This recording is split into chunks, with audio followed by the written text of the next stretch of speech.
इस सारी दुनिया में, इस सारी दुनिया के सृजन करता, पालन करता, संहार करता, सबके मूल में भगवान ही हैं। भगवान से ही दुनिया बनी है, भगवान से ही दुनिया चल रही है, और जब दुनिया का विनाश भी होगा तो भगवान में ही जाकर के समाहित हो जाएगी।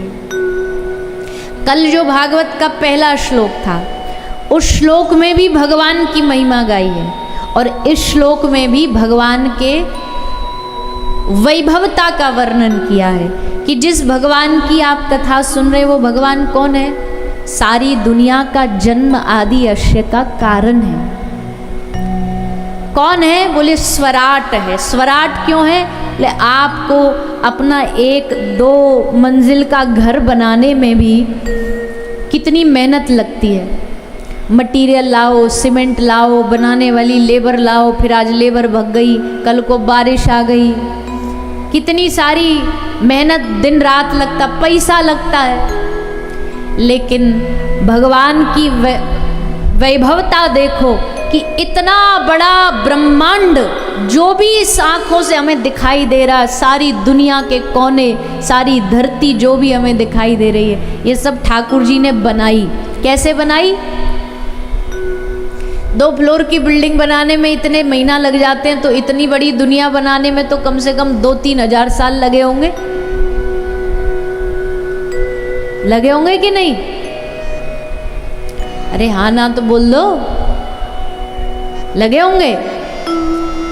अरे भगवान को इतनी बड़ी दुनिया बनाने में 2-3 हजार साल की बात कर रहे हो?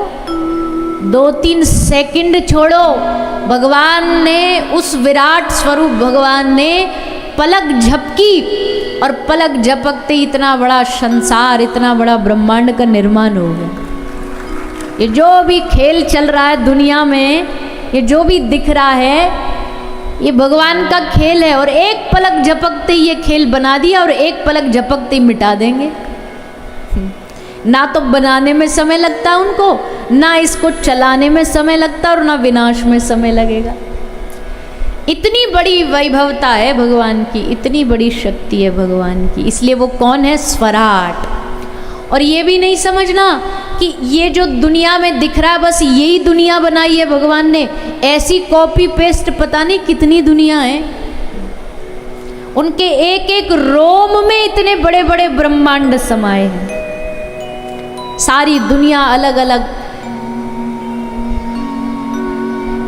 और कभी कभी हमको सोच करके बड़ा विचित्र लगता है, सारी दुनिया के चाल चलन अलग, सब दुनिया के सोचने व्यवहार के तौर तरीके अलग, खाने पीने का तरीका अलग,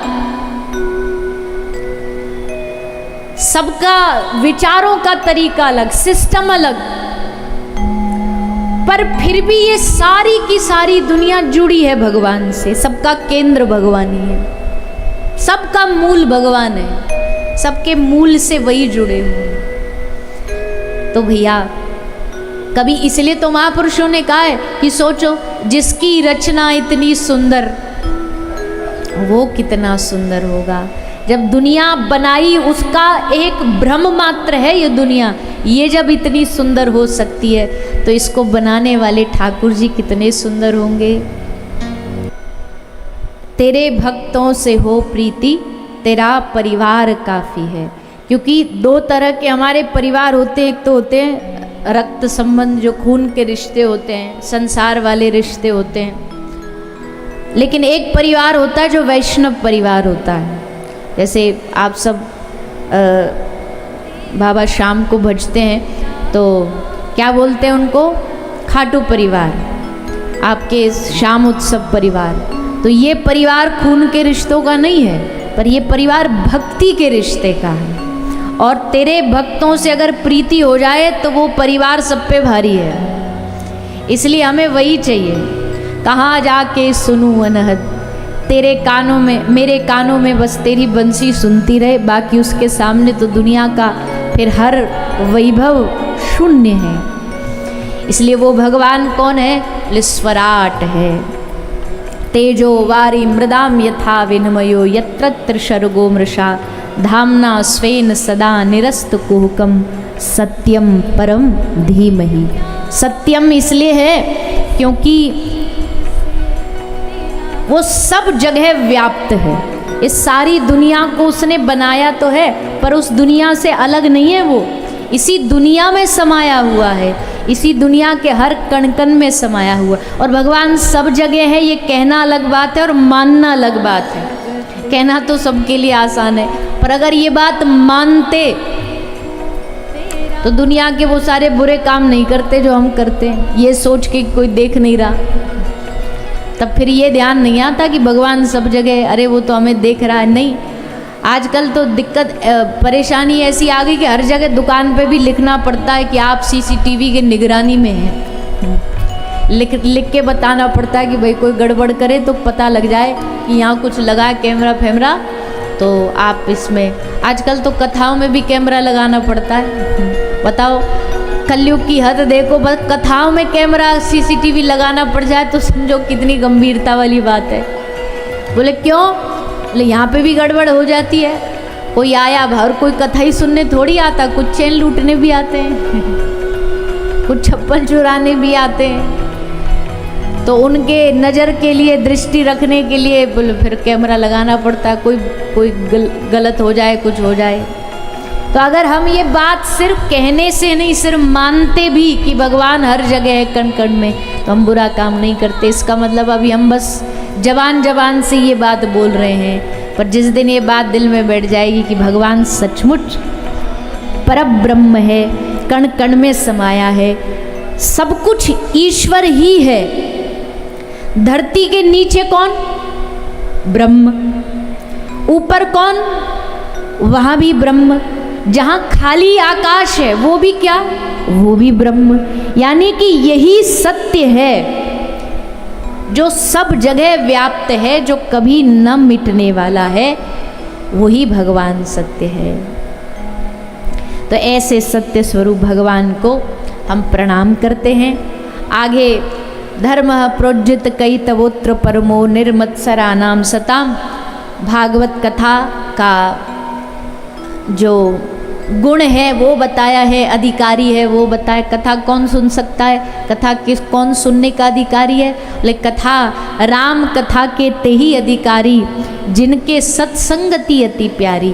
बाबा तुलसीदास जी ने कहा कथा के अधिकारी वो हैं जिनको सत्संगति अच्छी लगती है, साधु संग अच्छा लगता है। और भागवत ने कहा है कि कथा के अधिकारी वो हैं जो निर्मत्सरा नाम सताम, मतलब जो ईर्षा द्वेष से मुक्त हो, वो कथा के सच्चे अधिकारी हैं। अभी भी जिनके भीतर ईर्षा और द्वेष भरा हुआ है, वो कथा सुनने के अधिकारी नहीं है, चाहे 10 सुन लो, चाहे 10,000 सुन लो। अधिकारी बनने के लिए ईर्षा मुक्त होना पड़ेगा, द्वेष मुक्त होना पड़ेगा। ईर्षा ना छूटी, द्वेष ना छूटा, तो सारा जीवन आदमी बस दूसरे को देख देख करके ही जलता रहता है, दूसरे को देख देख करके ही दुखी रहता है। आज के ज़माने का आदमी का दुख क्या है? क्या है? बोलिए ना। आज के आदमी का दुख है दूसरे का सुख। दूसरे का सुख है वही उसका दुख है। बोलो ये इतने मजे में कैसे, हम क्यों नहीं है, हमारे पास ये क्यों नहीं है जो इसके पास है, तो उसका सुख हमारा दुख बन जाता है।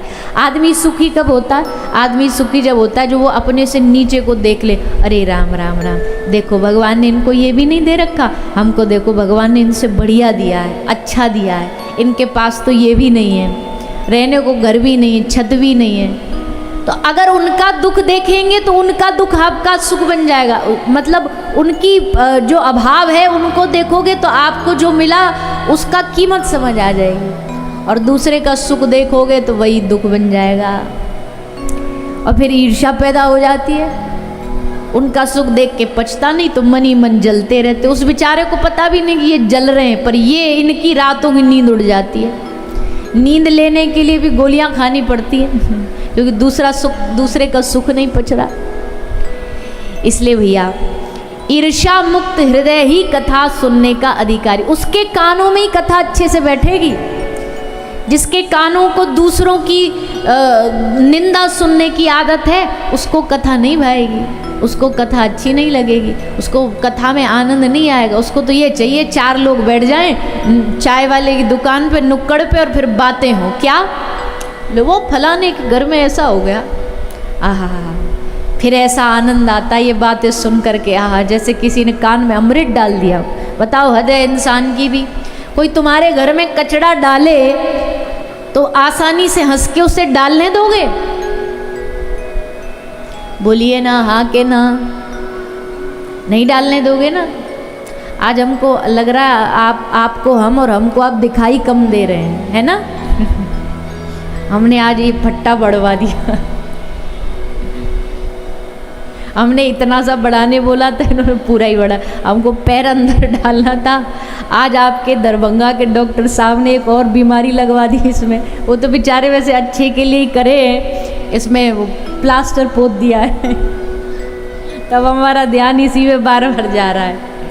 खैर, हमको पहले ही बता दिया था कि ये ठीक तभी होगा जब इसमें प्लास्टर लग जाएगा। पर हम अमेरिका में 1.5 महीना रहे, हमने खूब कोशिश कर ली। दुनिया के 20 शहर बदले, 20 शहर में 20 डॉक्टर दिखाए हमने, और कम से कम 50 प्रकार की दवाइयाँ बदली। जिसने जो बताया, मतलब इतना भी नहीं, पर जिसने हमको जो बता दिया भैया ये कर लो, हमने वो भी कर लिया। पर 1.5 महीना बाद आज फिर एक्सरे कराया, आज पता चला अब भी फ्रैक्चर है। तो हमने कहा एक काम करो, अब इसे बांध ही दो, अब जो होगा देखा जाएगा। तो इसलिए ये ऊंचा कर दिया गया है। अब बोला है कि इसको थोड़ा सा और काट दो, कल तो थोड़ा नीचे हो जाए, हमारी शक्ल दिख जाए श्रोताओं को। तो कहाँ थे हम, क्या पूछ रहे थे आपसे? भूल गए। क्या पूछ रहे थे, याद है? हम सोचा हम ही भूले, आप भी भुलक्कड़ी हो।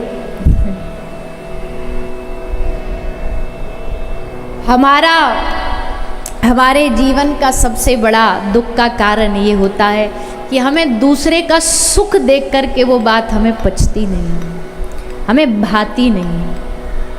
लेकिन कथा के अधिकारी वही है जिनके कानों में निंदा का रस नहीं। यहाँ बैठे हो, यहाँ किसी की निंदा थोड़ी करी जाएगी। यहाँ बैठ कर के उसी को आनंद आएगा जिसको भगवान से प्रेम है, उसी को लगेगा हाँ भगवान की कथा चल रही है। और जो विषयी हो गया पोट करके यहाँ से भाग जाएगा, बोले मन नहीं लग रहा, यहाँ कोई मज़ेदार बात तो आई नहीं रही। मज़ेदार बात आएगी कैसे, तुम्हारे मज़े लायक बात होती नहीं, यहाँ पे किसी की बुराई होती ही नहीं।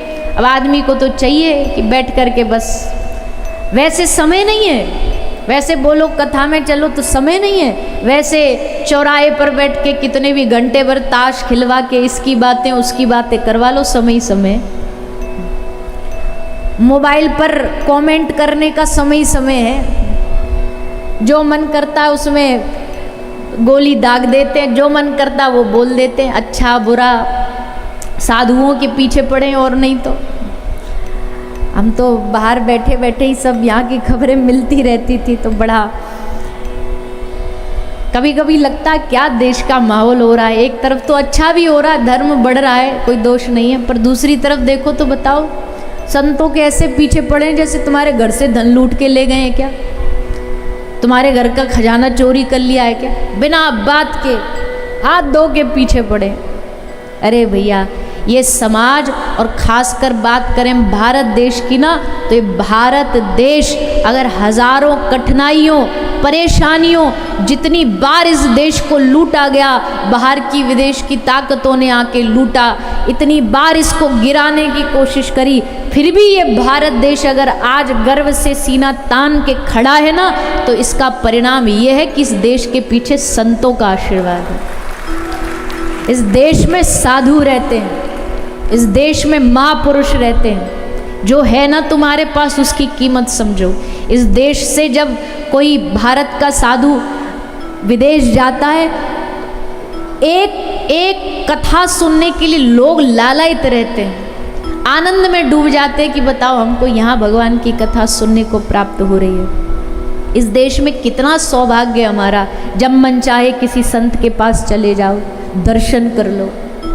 लेकिन फिर भी हमारी मूर्खता है। बड़े बड़े भजनानंदी साधुओं को नहीं छोड़ रही है दुनिया, अच्छे अच्छे भजन करने वाले साधुओं को नहीं छोड़ रही। वो लोग जिनको अभी केजी की पढ़ाई पता नहीं है भक्ति की, और वो बड़े बड़े महापुरुषों पर कमेंट करने चले, डूब मर जाना चाहिए। वह भक्ति के बारे में कुछ अता पता नहीं, और जो पीएचडी करे बैठे तुम उन्हें सीख दे रहे हो, तुम उन्हें शिक्षा दे रहे हो। हिम्मत भी कैसे हो जाती है उनको शिक्षा देने की, धर्म की और समाज की और भक्ति की। बड़ा सोचनीय विषय। हमको तो कभी कभी वहाँ बैठे बैठे भी ऐसे लग रहा था कि ये देश कितना बड़ा अपराध कमा रहा है, ये देश कहाँ जा रहा है। एक साधु की बुराई कर रहा है, एक महापुरुष की निंदा कर रहा है। भगवान कहते कोई मेरी अपराध करे ना, मैं उसे क्षमा कर दूंगा, लेकिन अगर मेरे किसी साधु का अपमान करे तो जन्मों जन्मों तक उसे नरक का वास मिले। जब दुर्वासा ऋषि आए, भगवान नारायण की छाती में सीधा जाकर के लात मारी। भगवान नारायण आसन से खड़े होकर के दुर्वासा ऋषि के चरणों को पकड़ लिया। क्या हुआ, कौन सी भूल हो गई प्रभु मुझसे, जो आपने, एक साधु ने अगर हमें मारा है तो मतलब हमसे कोई भूल हुई है। भगवान दुर्वासा ऋषि के चरणों में गिर गए। कितना बड़ा अपराध है कि भगवान को जाके पैर मारना। लेकिन वही दुर्वासा ऋषि ने जब महाराज अम्बरीश का अपमान किया, महाराज अम्बरीश का जब दुर्वासा ऋषि ने अपमान किया, तो भगवान ने अपना सुदर्शन चक्र पीछे छोड़ दिया। बोले छोड़ना नहीं इनको, पूरी दुनिया ब्रह्मांड में नचा देना पर इनका पीछा नहीं छोड़ना। दुर्वासा ऋषि भागते फिरे सारे ब्रह्मांड में, हार के भगवान की शरण में आए, प्रभु मुझे बचा लो। भगवान ने कहा मेरे बस की बात नहीं, जिसका अपमान किया उसके पास जा, वो भक्त क्षमा करेगा तब आना, तब अपना हमको अपना ये चेहरा दिखाना। तब दुर्वासा ऋषि महाराज अम्बरीश के पास गए। महाराज अम्बरीश ने भगवान से प्रार्थना करी, प्रभु क्षमा कर दो। तब सुदर्शन चक्र पीछे हटे। भगवान कहते मेरा अपराध सहन कर लूंगा, पर अपने किसी भक्त का अपराध नहीं सहन कर सकता। अरे बढ़िया नहीं बोल सकते, मत बोलो। कौन सी तुम्हारी बड़ाइयों के लिए कोई साधु तरस रहा है, भीख मांग रहा है तुमसे कि तुम उनकी बड़ाइयाँ करो जाके। वो हमारी दुनिया की बड़ाइयों के लिए काम नहीं करता साधु। भगवान को पता है वो क्या कर रहा है, पर तुम बुराई करोगे उसका तृण मात्र भी नहीं घिसेगा। पर तुमने जो थोड़ा बहुत भी गलती से एक आध कोई कुछ अच्छा काम किया होगा जीवन में, कुछ कमाया होगा, वो भी बैलेंस जीरो हो जाएगा, वो खत्म हो जाएगा। इसलिए हम तो कहते हैं भैया जीवन में कुछ हो जाए, साधु का वेश जो भी हो ना उसकी बुराई मत करो। होंगी बुराइयां, हम ये नहीं कह रहे नहीं होंगी। इंसान मानव है, मानव का नाम ही है, कुछ ना कुछ तो गुण दुर्गुण होता ही है। पर हमारा क्या मतलब पड़ा, अपने भीतर झांक के देखो ना। आदमी कहने का भी तो वही अधिकारी है जो खुद भीतर से साफ हो। भीतर तो इतना द्वेष मैल भरा हुआ है और साधुओं को जाकर के शिक्षा दे रहे हैं। तो भैया हम तो निवेदन करते हैं कि संतों का जितना हो सके सम्मान करो, जितना हो सके आदर करो, जितना हो सके प्रेम करो उनसे, जितनी दे सकते हो श्रद्धा दो ना। फिर देखो भगवान कैसे निहाल हो जाते। इस देश में ये भारत भूमि में साधुओं की कृपा तो चलती है, वरना तो क्या बताएं। किसी ने कहा, कई बार लोग कहते भी हैं भारत देश में बड़ी गरीबी है, बड़ी गरीबी है। हम कहते देखो भैया, भगवान उसी के कंधे पर वजन रखते हैं जिनको पता हो कि इसके कंधे मजबूत हैं। भगवान को पता है कि यहाँ भारत की धरती पर हमारी कृपा है, इसलिए इस कृपा के बदौलत कुछ अगर हम थोड़ा बहुत जीवन में कुछ कमी भी दे देंगे ना, तो भी ये पार लगा लेंगे, तो भी ये आनंद से रह लेंगे। तो हम तो यही कहेंगे कि अपने इस महानता को समझिए। ये भारत देश की महानता किसी बड़े बड़े बिल्डिंगों में नहीं है। भारत देश का विकास ठीक है बाहरी रूप से हो, हम भी चाहते हैं खूब आगे बढ़े भारत देश, लेकिन उस विकास के साथ साथ जो इस देश की मूल चीज़ें हैं ना, उन मूल चीज़ों को भी गवाइए मत। धर्म को मत गवाइए, संस्कृति को मत गवाइए, साधु संतों के सम्मान को मत गवाइए, तब देश की महानता है। और अब क्या करें हम, अभी 2 महीना बाहर ही रहे ना, तो अभी दिमाग में वो चल रहा है, वो आ ही जाता है जुबान पे। तो ठीक है, हमने देखा सारी दुनिया चलती है, सब बढ़िया है, कोई कमी नहीं है कहीं भी। यहाँ से बढ़िया सड़कें हैं, यहाँ से बढ़िया हरियाली है, यहाँ से बढ़िया बड़े बड़े घर हैं, यहाँ से बढ़िया धन धान्य में सब समृद्ध हैं, कमी नहीं है। पर जैसा हमने कल कहा था, इस देश के तो रोम रोम में भगवान के होने का एहसास है, इस धरती की मिट्टी में भगवान के होने का एहसास है। इसलिए भाग्यशाली हम लोग, इस भाग्य को समझिए। हमको कई लोग कहते हैं, जब हम बाहर कई देशों में कथा करने जाते, मतलब यहीं रह जाओ, आप यहीं रह जाओ। हमने कहा तुम अपना पूरा देश भी लिखित में हमारे नाम कर दोगे ना, हम तब भी नहीं रहेंगे। लिख के भी दे दोगे कि ये सारा देश हम आपके नाम करते ना, तो भी हम नहीं रह पाएंगे। पहली बात तो भारत भूमि, दूसरा अपना ब्रजमंडल। अरे उस ब्रज की धरती पर, उस माटी पर जन्म लेने के लिए बड़े बड़े महापुरुष ब्रह्मा विष्णु महेश जैसे तरसते हैं कि हमको ब्रज का वास मिल जाए, वृंदावन वास मिल जाए। हमारी श्री जी ने कृपा करके हमें दिया है, क्या इतना सस्ता सौदा कर लेंगे कि उस माटी को छोड़ के इस वैभवता में उलझ जाएंगे? उस माटी में तो पड़े भी रहेंगे ना, तो भी उस माटी का आनंद अलग है, ब्रज का आनंद अलग है। सारी दुनिया एक तरफ और ब्रज की माटी अकेली एक तरफ।